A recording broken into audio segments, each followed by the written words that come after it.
अस्सलाम वालेकुम जी। मेरा नाम सुहेल अब्बास है और आप देख रहे हैं learn with Suhail official YouTube channel. नाज़रीन, आज हम इंटरनेशनल रिलेशन का पेपर हुआ है, उसको देखेंगे, पेपर वन और पेपर टू को।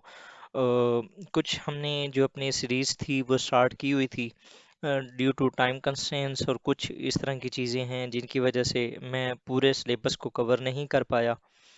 लेकिन अल्हम्दुलिल्लाह अल्हम्दुलिल्लाह काफ़ी कुछ कवर हो गया था। बस हमने अब पेपर टू स्टार्ट करना था। पेपर वन की तकरीबन जितनी भी थी चीज़ें वो सारी ऑलमोस्ट कवर हो गई थी। कुछ हैं जो कि पेंडिंग हैं, तो वो इंशाल्लाह ताला with the passage of time अब होती रहेंगी।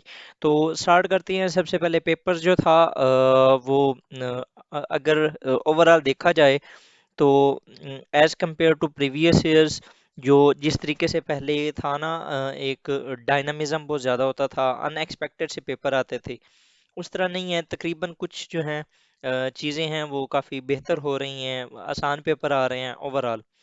इन माय ओपिनियन, ये एक मेरी पर्सनल ओपिनियन है कि जो पेपर हैं अपार्ट फ्रॉम इंग्लिश ऐसे पेपर, जो बाकी सारे पेपर हैं वो तकरीबन इजी आ रहे हैं, आई मीन के अटेम्प्टेबल हैं।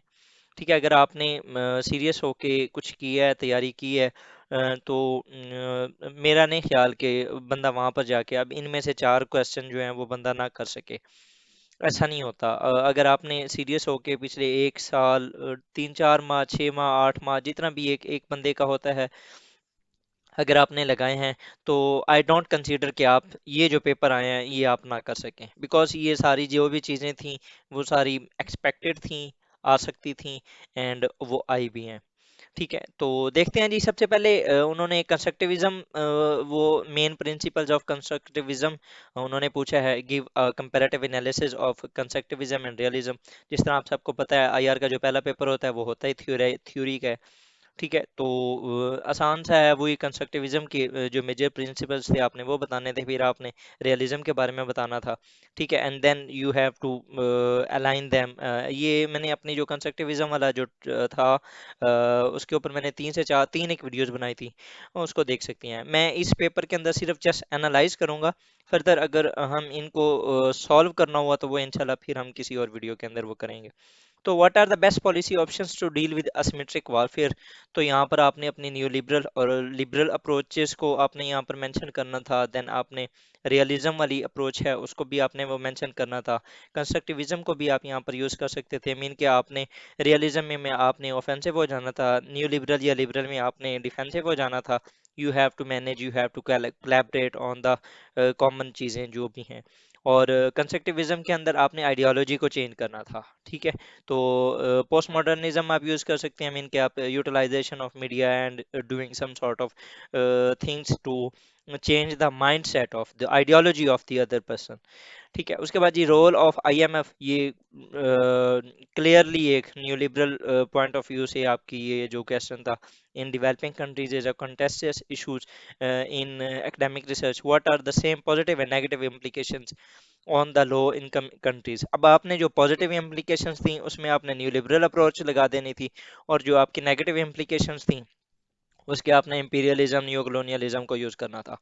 ठीक है, तो अब क्योंकि ये थ्योरी का पेपर है तो आपने थ्योरी को, खास तौर पे आईआर जो है ना, यहाँ पर हम जो एस्पिरेंट्स हैं, क्योंकि मैं खुद दे चुका हूँ, 3 4 बार दिए हैं, तो आइडिया जहाँ पर मैं लैग करता था वो यही था कि मुझे जो फील हुआ कि मेरा ना जो थ्योरेटिकली इम्प्लीमेंटेशन जो थी ना, वो मैं बहुत कम करता था। So that was the reason behind my, जो मैंने जो अपने लेक्चर्स भी थे उनके अंदर भी मैंने अपनी मैक्सिमम कोशिश ये की है कि जहाँ जहाँ हो सकती है, जितनी कर सकते हैं, हमने इम्प्लीमेंटेशन करनी है। हमने थ्योरी उठाना है, इधर से एक करंट जो एग्जांपल है उसको पकड़ना है, एंड आप उसको अंदर वो कर दें, इम्प्लीमेंट कर दें। So that should be your point of view in your exam. जब आप आंसर दे रहे होते हैं तो ये आपकी अप्रोच होनी चाहिए। ठीक है, तो ये पहला क्वेश्चन भी अटेम्प्टेबल था, आप इसे कर सकते थे इजीली। अगर चले ठीक है, best policy options to deal with asymmetric warfare आप नहीं कर सकते, तो ये जो तीसरा, सॉरी, क्वेश्चन नंबर 4 है, ये इजीली था, ये आप कर सकते थे। Discuss the significance of IAEA, critically evaluate its role in nuclear non proliferation. अब आप देख सकते हैं किस तरीके से आईएईए वो जो है, अब यहाँ पर पहले तो ये लगानी थी आपने new liberal approach, because you are going to make the world nuclear free. ठीक है, और वो लिबरल अप्रोच है। उसके बाद फिर आपने ना आना था इस चीज़ के ऊपर कि क्या वो अपना काम कर रहा है, क्योंकि आपने क्रिटिकली इवेल्युएट करना था तो आपने कहना था नहीं। ठीक है, और आपने फिर वो मैनिफेस्टेशन देनी थी कि किस तरीके से नहीं कर रहा। उसके अंदर आप वही रियलिज्म पे आ जाएं, कंस्ट्रक्टिविज्म पे आ जाएं। ठीक है, आप इन चीज़ों को यूज़ करते हुए आप ईरान की एग्जांपल दे देते, इसराइल के दे देते, पाकिस्तान इंडिया की दे देते। ठीक है, ओवरऑल आप बिग पावर राइवलरी, जिस तरह बैलेंस ऑफ पावर की वो बात है वो आप कर देते, नेशनल इंटरेस्ट की बात करते। ठीक है, सोवरन नेशंस की वो सेल्फ हेल्प वाली बात कर देते। तो उससे आप ये जो न्यू नॉन प्रोलाइफरेशन है इसका भी ये इजीली क्वेश्चन इजीली हो सकता था। ठीक है, उसके बाद do you think global power structure is passing through transition? Yes, I think it is. What are the contours of big power strategic realignments? ठीक है, अब आपने इसके अंदर भी आपने बैलेंस ऑफ पावर थ्योरी लगानी थी, रियलिज्म लगाना था, आपने आपने इसके अंदर कंस्ट्रक्टिविज्म लगाना था, किस तरीके से जो यूएस है और वेस्टर्न पावर्स हैं वो किस तरीके से चाइनीज के अगेंस्ट जा रही हैं, वो कोशिश कर रही हैं कि किस तरीके से चाइना का जो एक कंस्ट्रक्ट है जो दुनिया के अंदर लोगों का जो कंस्ट्रक्ट है अगेंस्ट चाइना वो किया जाए। चाइनीज वायरस, चाइना ये कर रहा है, चाइना वो कर रहा है, चाइना हमें जिंदा नहीं छोड़ेगा, वो ये कर देगा, ये वो कर देगा। ये जो ये सारा एक वो किया जा रहा है, ताइवान को वो कब्जा कर लेगा, दुनिया के ऊपर टेक्नोलॉजी के ऊपर वो ओवर पावर हो जाएगा। ऑटोक्रेसी है, ट्रेडिशनलिज्म है, वो उसके अलावा उसका मतलब कि वो डेमोक्रेसी वर्सेस ऑटोक्रेसी वाली वो जो सारी चीज़ें थी आपने डाल देनी थी इसके अंदर। ठीक है, लेकिन थ्योरेटिकली उसको लाजमी आपने वो यूज़ करना था, मीन कि आपने बैलेंस ऑफ पावर थ्योरी यहाँ पर यूज़ करनी थी, आपने यहाँ पर रियलिज्म को यूज़ करना था, आपने कंस्ट्रक्टिविज्म को यूज़ करना था। ठीक है, तो ये सारी चीज़ें यहाँ पर भी आप आ सकती थी। उसके बाद अगर हम फर्दर देखें तो discuss the concept of state sovereignty, what are the major arguments but about non interference in international law. ये प्योरली इंटरनेशनल लॉ का क्वेश्चन था। ठीक है, जिसके अंदर आपने सोवरेनिटी को देखना था। वैसे आईआर के अंदर सोवरेनिटी है, आपने मेन आर्गुमेंट्स वहाँ से उठाने थे, फिर आपने उसको इंटरनेशनल लॉ के अकॉर्डिंगली आपने वो डिस्कस करना था कि आपने इसमें बताना था कि किस तरह यूएन का जो चार्टर है वो सोवरेनिटी को प्रिवेल करने में हेल्प करता है, किस तरह वो कहता है article UN article 2(4), UN charter का आर्टिकल 2 पैरा 4, उसके अंदर किस तरह वो कहा गया है, यूएन चार्टर का आर्टिकल 2 पैरा नंबर 3 वो क्या कहता है, उसके अलावा जो यूएन का चैप्टर 6 है वो क्या कहता है, 7 क्या कहता है, ये सारी चीज़ें ना वो उसके अंदर वो प्रॉपर मेंशन हैं कि कितना एक जो यूएन है वो किसी स्टेट के अंदर अपना रोल प्ले कर सकती है, या किस तरीका एक स्टेट दूसरी स्टेट के उसके अंदर इंटरवेन कर सकती है। तो ये आपने स्टेट की सोवरेनिटी, सोवरेनिटी बेसिकली क्या होती है कि मीन के you have an a sovereign power to rule.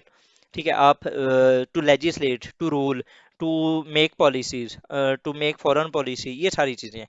तो आपने ना इंटरनेशनल लॉ को मद्देनजर रखते हुए सोवरेनिटी के ऊपर अपना वो डालना था। ठीक है, ये थोड़ा सा उन्होंने लिमिट कर दिया था, लेकिन आपके पास और मल्टीपल ऑप्शंस थे। उसके बाद है does China's rise challenge the global political system? ठीक है, what are the implications on the balance of power politics? बहुत आसान क्वेश्चन था। ठीक है, और ओवरऑल जो यूएस चाइना राइवलरी थी आप उसको इसके अंदर वो डाल सकते थे। इसके अंदर वो थ्योरीज आनी थी सारी, बैलेंस ऑफ पावर थ्योरी, ऑर्गेन्सी की थ्योरी। ठीक है, एक और भी मुझे अब इस टाइम ना एग्जैक्ट उनका याद नहीं आ रहा, जिनकी वजह से ना ये एक बैलेंस ऑफ पावर थ्योरी बनी थी 300-400 साल पहले, जब से ये स्टार्ट हुआ था। वो इंशाल्लाह मैं ना कमेंट बॉक्स में ना वो मेंशन कर दूंगा जैसे ही मुझे याद आता है। उसके बाद ये बारह ना आसान पेपर था, आप इसके अंदर पहला जो क्वेश्चन नंबर 2 है इसको आप कर सकते थे, आईएमएफ वाला क्वेश्चन किया जा सकता था, आईएई वाला क्वेश्चन किया जा सकता था। उसके बाद ये ग्लोबल पावर स्ट्रक्चर बहुत आसान था, चाइना वाला चैलेंजेस ये भी बहुत आसान था। ठीक है, ये अगर दो छोड़े भी थे फिर भी आपके पास 5 ऑप्शन है और एक आपके पास अभी भी ऑप्शन बचता है, तो पेपर 1 आसान था इन माय ओपिनियन।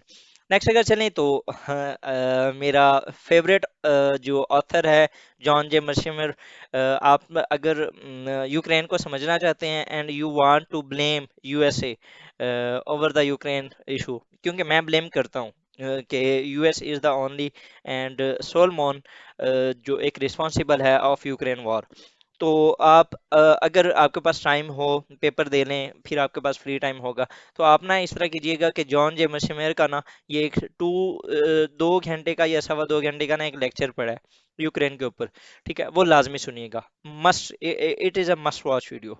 ठीक है, होपफुली आई विल ट्राई कि मैं भी ना उसका जो क्रक्स है वो मैं यहाँ पर शेयर कर दूँ। तो वो जो बंदा है ना, वो प्रोफेसर है, ऑथर है।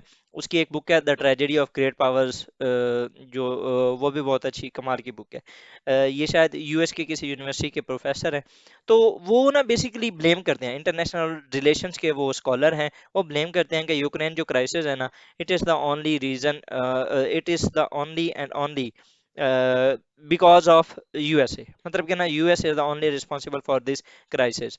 तो how do you assess this crisis? आपने क्या देखना था? Support your argument by drawing empirical evidence from the conflict scenarios.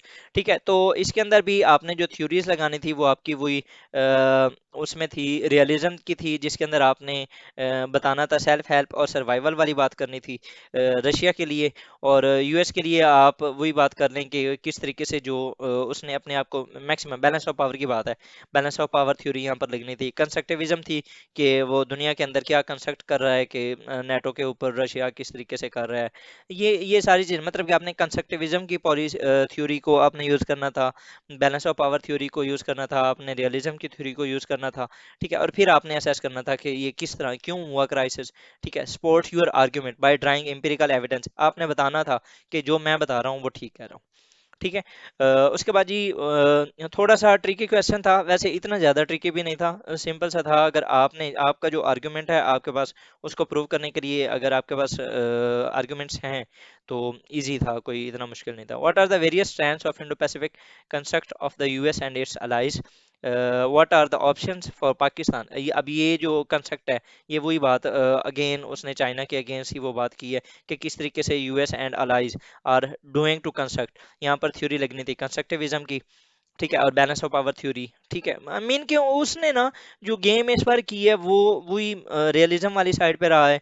ठीक है, कंस्ट्रक्टिविज्म को उसने बहुत ज़्यादा किया, पोस्ट मॉडर्निज्म की यहाँ पर हम थ्योरीज को इम्प्लीमेंट कर सकते हैं। ठीक है, और गैंस्की की थ्योरी को हम यूज़ कर सकते हैं, किस तरह के transition of power, Graham Allison की जो थ्योरी है उसको हम यहाँ पर वो कर सकते हैं। ठीक है, what are the option for Pakistan to deal with the significance assign to India in Indo Pacific region? Options Pakistan के पास क्या हैं? इसके ऊपर वैसे मैंने अभी कोई वीडियो नहीं बनाई, लेकिन वो मेरे तैयार हुए पड़े हैं, बस with the passage of time इंशाल्लाह हम इसके ऊपर काम करेंगे कि किस तरह ऑप्शंस पाकिस्तान के पास क्या हैं इंडो पैसिफिक में फर्दर। उसके बाद जी ये भी आसान पे क्वेश्चन था, कोई इतना ज़्यादा मुश्किल नहीं था। अगर आप जो इंटरनेशनल रिलेशंस के ऊपर या ओवरऑल आप वर्ल्ड अफेयर्स को देखते हैं तो it was easily attemptable question. उसके बाद right a detail note on evolving domestic policy dynamics of Afghanistan in the wake of US withdrawal from the country. Discuss key constraints to Pakistan's foreign policy towards Afghanistan. ठीक है, अब ये purely Pakistan and Afghanistan के relations के ऊपर वो था कि किस तरह यूएस का विड्रॉल हुआ। अब यहाँ पर फिर अगेन पावर ऑफ वैक्यूम है। वैक्यूम पावर जब क्रिएट होगा तो फिर क्या होता है, जब जहाँ पर वैक्यूम पावर होता है पावर, तो जो इर्द गिर्द की नेशंस होती हैं वो वहाँ पर अपना इन्फ्लुएंस स्टार्ट करने की कोशिश करती हैं, अगेन वही पावर गेम स्टार्ट हो जाती है। ठीक है, रियलिज्म थ्योरी लगनी थी। पाकिस्तान के अफगानिस्तान के साथ जो रिलेशंस हैं आप न्यू लिबरल थ्योरी लगा सकते थे। आप कंस्ट्रक्टिविज्म की बेस पे पाकिस्तान की आइडियोलॉजिकल जो हमारा मुस्लिम कंट्रीज हैं, ब्रदरहुड है, आप उसको देख सकते हैं। डिस्कस की कंस्ट्रेंट्स, पाकिस्तान की कौन सी ऐसी पॉलिसी थी, वो उसके अंदर क्या मसाइल क्या थे, कौन से ऐसे मीन के लूप होल्स थे of Pakistan foreign policy towards Afghanistan. तो अगेन वही पाकिस्तान की जो रिलायंस थी, इंटरडिपेंडेंस थी, यहाँ पर थ्योरी ऑफ इंटरडिपेंडेंस आप लगा सकते हैं विद यूएस। ठीक है, जिसकी वजह से हम अभी तक हम क्लाइंट स्टेट ही रहे हैं ना ओवरऑल यूएस का। तो यहाँ पर थ्योरी ऑफ इंटरडिपेंडेंस को आप लगा सकते हैं कि किस तरह it was harmful for Pakistan. So next अगर चलें, Pakistan is second among the 10 most vulnerable countries to climate change. ठीक है, what urgent policy measures does need Pakistan need to initiate mitigate climate effects? अब ये जो पेपर था इसके अंदर आपने थ्योरी इम्प्लीमेंटेशन करनी थी। पहला जो पेपर होता है वो थ्योरी का ही होता है सिंपल। इसके अंदर आपने थ्योरी इम्प्लीमेंट भी करनी होती है। अब क्लाइमेट चेंज की बात है तो यहाँ पर अब क्या चीज़ आनी थी, न्यू लिबरल आपने लाजमी यहाँ पर मेंशन करना था। ठीक है, उसके अलावा थ्योरी ऑफ इंटरडिपेंडेंस आपने लाजमी करनी थी। बिकॉज अब पाकिस्तान जो है, अगर पाकिस्तान के अंदर कुछ इस तरह के मसाइल हो रहे हैं, इट मीन्स के world is going to inflict. अब आप खुद देखें ना कि हम पांचवा बड़ा कंट्री है। ठीक है, अब पाकिस्तान के अंदर अब अगर फ्लड्स हैं तो इट मीन्स कि कुछ ऐसे बात कहीं अब दुनिया ने पूरी ने सफर किया है क्लाइमेट चेंज की वजह से।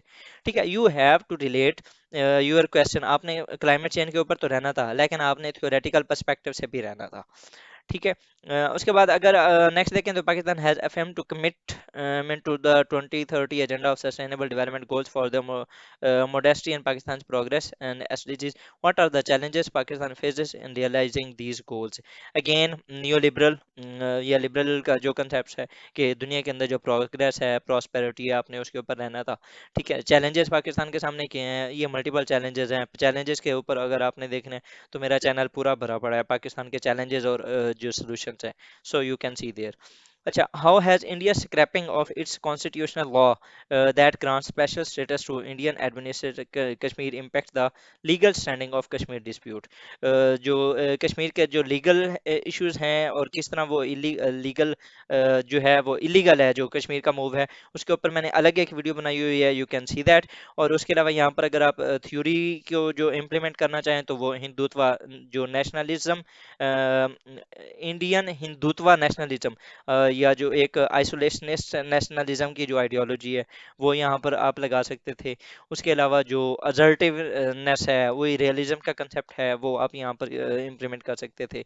ठीक है, और स्टेट की जो असर्शन है, मीन कि आपने ऑटोक्रेसी हो जाना है, मोर नेशनलिज्म, मोर नेशनलिस्ट अप्रोच है इंस्टेड ऑफ लिबरल एंड जो एक मॉडर्न अप्रोच होती है उसकी निस्बत। तो यहाँ पर ये मोस्टली मतलब कि आप रियलिज्म लगा सकते थे, आप नेशनलिज्म की थ्योरी यहाँ पर लग सकती थी। ठीक है, और ख़ास तौर पे आइडियोलॉजिकल जो नेशनलिज्म है उसके ऊपर आप बात कर सकते थे। उसके बाद ये how are international financial institutions FATF, IMF and multinational organization use as a tool of coercion. What are options for Pakistan, like countries like Pakistan, to safeguard their interests? ठीक है, न्यू कॉलोनियल माइंडसेट की बात की गई है। New liberal institution, जो new liberal का concept था, उसको आपने क्रिटिक करना था एज ए इम्पीरियलिस्ट और न्यू कॉलोनियलिज्म वाले उस तनाजुर में। तो ये भी आसान क्वेश्चन था। अब अगर यहाँ पर देखा जाए तो आप क्वेश्चन नंबर 8 इजीली कर सकते थे। उसके बाद जनाब क्वेश्चन नंबर 2 आप इजीली कर सकते थे। उसके बाद इंडो पैसिफिक वाला क्वेश्चन आप इजीली कर सकते थे। पाकिस्तान के अफगानिस्तान के साथ रिलेशन आप इजीली कर सकते थे। ये जो क्लाइमेट चेंज वाला क्वेश्चन था ये भी इजीली हो सकता था, कश्मीर वाला हो सकता था। मतलब कि ये आसान पेपर था, इतना ज़्यादा मुश्किल नहीं था। तो होपफुली आपका भी अच्छा हुआ होना है इंशाल्लाह ताला बफजल खुदा। अल्लाह ताला करम फरमाएंगे और you will S the exams. बाकी ओवरऑल अगर कंपैरेटिवली पिछले पेपर के लिहाज से अगर इसको देखा जाए तो जो two days paper of IR international relation paper 1 and paper 2, वो दोनों काफ़ी आसान थे। मीन के लास्ट टाइम तो हमें हर पेपर के अंदर ना सरप्राइज मिले थे 2022 के अंदर, लेकिन इस बार जो है वो paper almost to some extent expected आ रहे हैं। तो I wish everyone who is going through this journey, बहुत कमाल की जर्नी है, इंजॉय करता है बंदा। और जब आपकी अटेम्प्ट ख़त्म हो जाती है ना तो फिर आप इन दिनों को और ज़्यादा इंजॉय करते हैं कि यार वो किस तरह के दिन थे और मैं कैसे जाता था, कैसे कैसे हमने वहाँ एक दिन के अंदर दो पेपर, और फिर आपने वहाँ पर किस तरह दिन गुजारने हैं। सो एक बहुत ही ना मेमोरेबल लाइफ है ये भी। तो अल्लाह ताला हम सबको कामयाब करे, हम जिस मकसद में लगे हुए हैं, अल्लाह ताला हमारी ये जो मेहनतें हैं उनको कबूल फरमाए। तो विद दिस वर्ड जी I would like to thank you for watching my video. अगर आपको ये अच्छी लगी हो तो सब्सक्राइब करें, शेयर करें with your friends and stay tune for international relations. जो आपके फर्दर भी मैं सिलेबस को फॉलो करता हूँ, मेरी एक प्रॉपर पूरी सीरीज़ है इंटरनेशनल रिलेशंस की, आप उसको गो थ्रू कर सकते हैं। एंड इंशाल्लाह ताला बफजल खुदा मेरी कोशिश होगी कि CSS जो स्पेशल है उससे पहले पहले मैं अपनी जो IR की सीरीज़ है पेपर 1 पेपर 2 वो दोनों कंप्लीट कर दूँ। So hopefully you will be with me all the time. Thank you. Allah Hafiz. Jazakallah.